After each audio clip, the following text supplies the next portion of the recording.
Bien bonjour et bienvenue dans une autre revue très spéciale. Et aujourd'hui, nous sommes à la deuxième partie des Doctor Who, la petite trilogie de minifigures qui nous ont sorti cette semaine.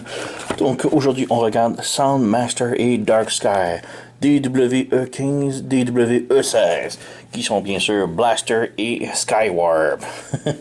Donc comme j'avais déjà mentionné, je suis pas un gros fan des requins, et puis Skywarp et Thundercracker sont exactement pareils que Starscream, mais juste des requins. Mais c'est surtout pour les autres figures qui les accompagnent que j'étais super curieux d'avoir. Donc voilà, on a Blaster et Skywarp. Donc en arrière de la boîte, on a un petit screenshot. Voilà, rien de plus. Donc c'est gens de perdre le temps avec la boîte. Bon. Donc voilà, on a les figurines juste ici. On a des cartes plastoc ici. Donc ouais, petites cartes en plastique, rien de très spécial. Sont granulés. On a du art en dessin sur le dessus. En arrière, on a des petites photos et des stats et des petites synopsis. Peu importe la figure. C'est pas mon genre, j'apprécie, mais ouais, c'est pas mon gros trip. On a les instructions. Donc les transformations sont très simples. Alors les instructions pas très nécessaire, mais bon, même si la transformation est quand même complexe pour les Seekers, ils ont tout à fait une transformation, donc c'est quand même intéressant comme transformation pour eux, mais encore là, transformation assez simple, ce qu'on le sait. Donc voilà, pour Skywarp, et on a les instructions pour Blaster. Donc si on peut ouvrir comme ça.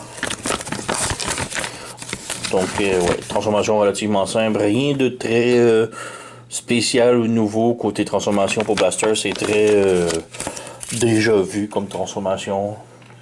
C'est pas trop décevant, là, mais c'est quand même bien. Voilà les figurines. On ouvre ici, on jette. Donc on a Blaster juste ici et on a Skywarp. Donc Skywarp, c'est quand même très bien, super belle couleur noire avec du mauve un peu partout, des petites lignes blanches, vraiment très bien. On a le même problème que Starscream, donc les non-rays tiennent, mais pas super serrés non plus. Alors soyez avertis là-dessus. Vraiment super, mais il n'y a pas de gimmick non plus, il n'y a pas de train d'atterrissage ou rien, donc voilà. Et on a Blaster, donc il est vraiment très beau. En arrière, bon, c'est un petit peu moins beau. On a énormément de vis qui sont apparentes, j'aime moins. Mais bon, c'est quand même pas si mal. Et bon, c'est ouvert pas mal aussi en arrière. Mais ça tient.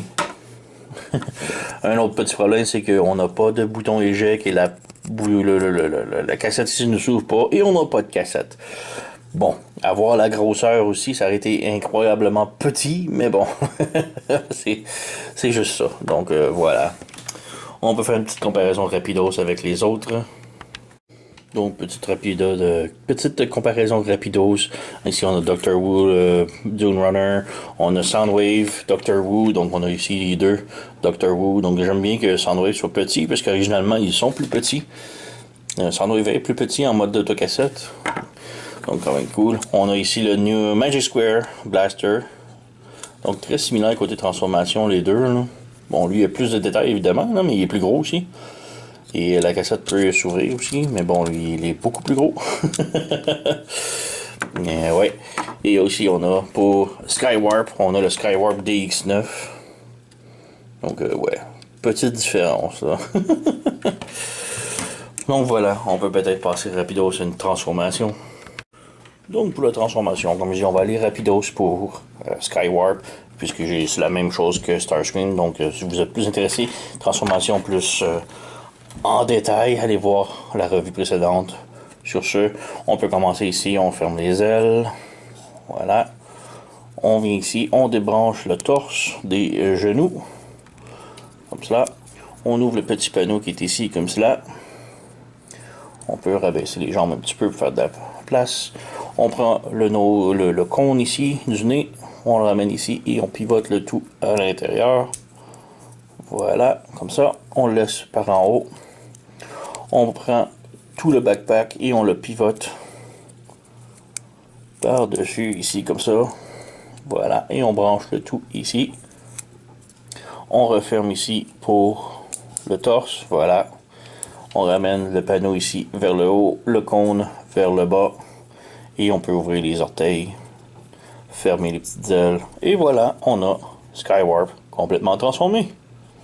Donc il est vraiment très beau avec le beau petit color scheme, le thème de couleur. Il a la même articulation, donc la tête peut pivoter, mais bon, c'est très difficile avec mes gros doigts. On a ball joint pour l'épaule, le nullwork vient de tomber, évidemment. On rebranche, voilà. On a un ball joint pour le coude, rien à la taille. La jambe peut aller de l'avant comme ça, de l'arrière comme ça. Le genou peut plier 90 degrés. Et pour les chevilles, ben, c'est les orteils ici qui peuvent juste plier ici. Donc, quand même un petit peu limité, mais bon. Et les ailes, on peut les bouger comme on veut aussi. Donc, c'est tout pour Skywarp. Voilà. Pour Blaster maintenant. Comme je dis, rien de très particulier ou d'original. C'est déjà vu, mais ça fait quand même bien. Donc, pour la poignée ici, on la défait comme ça. On ouvre le panneau ici, qui vient débarrer la cuisse. Et on vient descendre la jambe ici comme ça. On fait pivoter la jambe comme ça ici. On pivote pour avoir le speaker vers l'avant.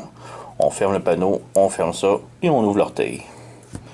Voilà, une jambe de fait. Donc de l'autre côté, même chose, on ouvre le panneau ici, on rabaisse ça, on rabaisse la jambe, on pivote ici, on ferme le panneau et on ferme ça ici et on ouvre l'orteil. Donc voilà. Pour les bras, bah, c'est simple, on peut voir qu'ils sont juste repliés vers l'arrière. On fait juste revenir vers l'avant. Et la tête, on la lève et pivote. Et voilà, on a Blaster. Donc, transformation, comme je dis, très simple. Quand même super beau. Beaucoup de petits détails, la peinture et tout. Là. Ça, c'est vraiment bien. La tête est sur un bas joint, donc on peut bouger gauche-droite au bas et pivoter sans problème. Un swivel pour l'épaule comme ça. Pivote comme ça et comme ça. On a un bas joint au coude. On a la taille qui peut pivoter. Les jambes peuvent faire la split comme ça. Vers l'avant comme ça. Vers l'arrière comme ça. Le genou peut plier 90 degrés. Et pour la cheville, ou ben, c'est plus les orteils, ça peut monter, descendre. C'est sur un bas joint, donc ça peut techniquement tourner un petit peu, mais c'est pas beaucoup d'espace, donc un petit peu limité. Donc, ouais, quand même très cool. Comparaison rapidos, on a ici Dune Runner de Dr. Wu, on a Soundwave de Dr. Wu, on a Optimus Prime de Dr. Wu, Optimus Prime de Dr. Wu, on a Blaster de Magic Square et on a Skywarp de DX9.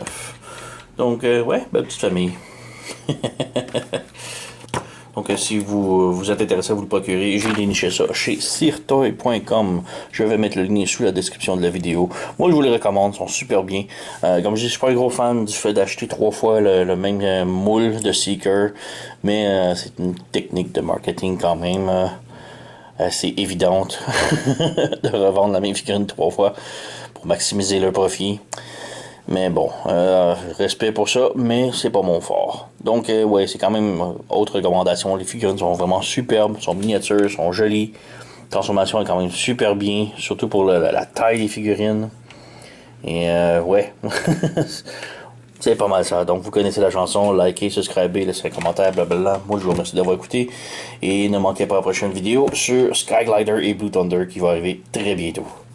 À la prochaine.